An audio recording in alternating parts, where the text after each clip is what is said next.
o governador João Dória, quando ele era prefeito da cidade, ele também tinha a ideia de fazer esse tipo de modelo, usar esse tipo de modelo de parceria público-privada em equipamentos como, por exemplo, o Parque do Ibirapuera ou até o próprio estádio do Pacaembu, e foram coisas que acabaram emperrando em questões que acabaram indo para a justiça.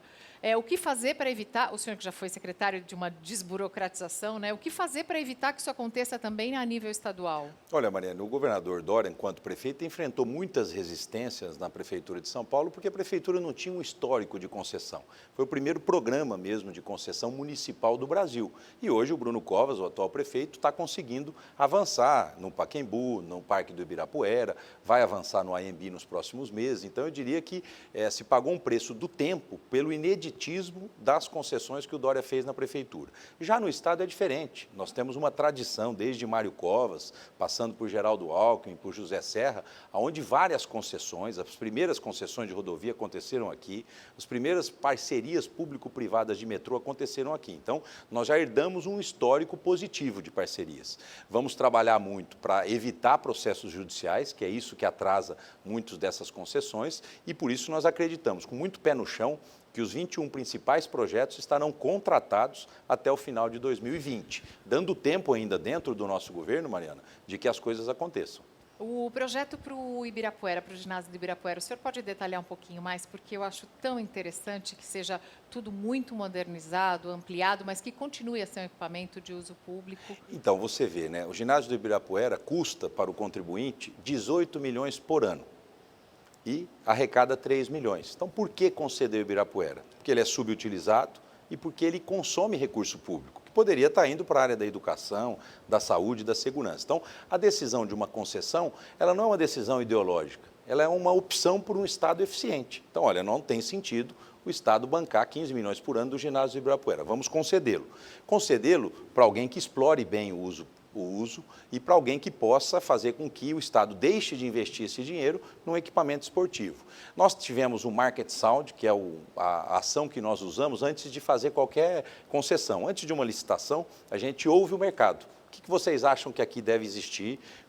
O que faz sentido, né? Então, em princípio, no ginásio do Ibirapuera, nós vamos fazer uma única exigência ao investidor, que é um ginásio múltiplo uso de 20 mil lugares, uma arena intermediária de 20 mil lugares, e estabelecendo que ele tenha usos comuns para os esportistas, né?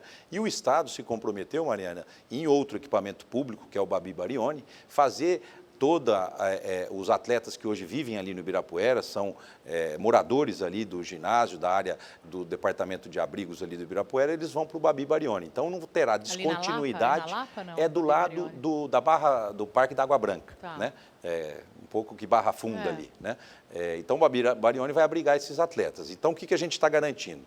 O esporte de alto rendimento, o Estado continua tendo equipamentos para isso e vai ampliar muito o uso do Ibirapuera para que a gente possa se apropriar, ter uma arena multiuso na capital de um espaço médio, né, para que a população possa participar. Você falou de ter conversado com investidores. O que os investidores têm dito nesse cenário de economia estagnada que a gente está aqui no Brasil? Existe ânimo para investir, para entrar nessas parcerias, nas concessões também?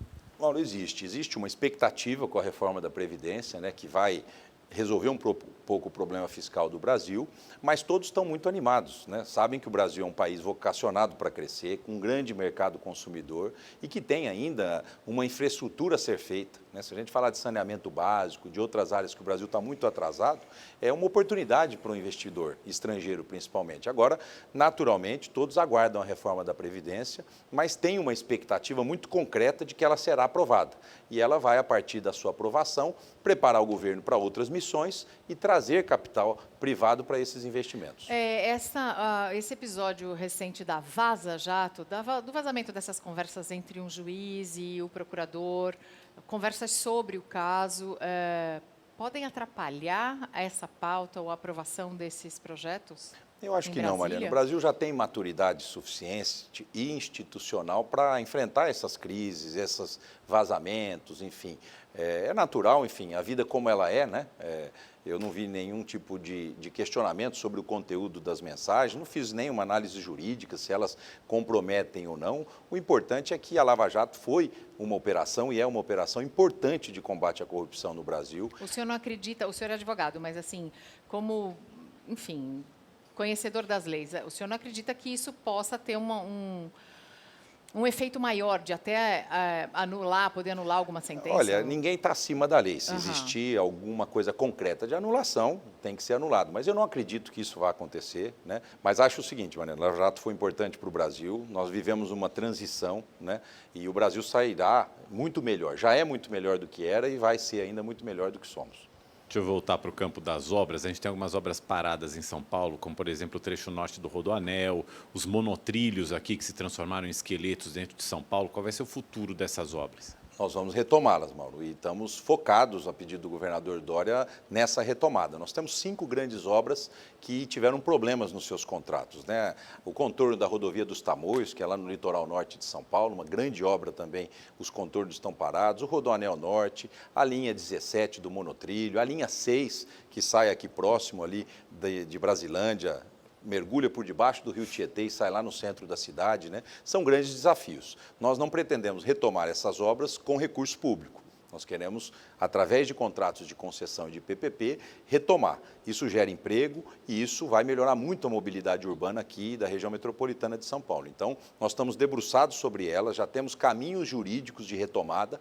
Agora, hoje, para você retomar uma obra pública, são 2 engenheiros e 20 advogados.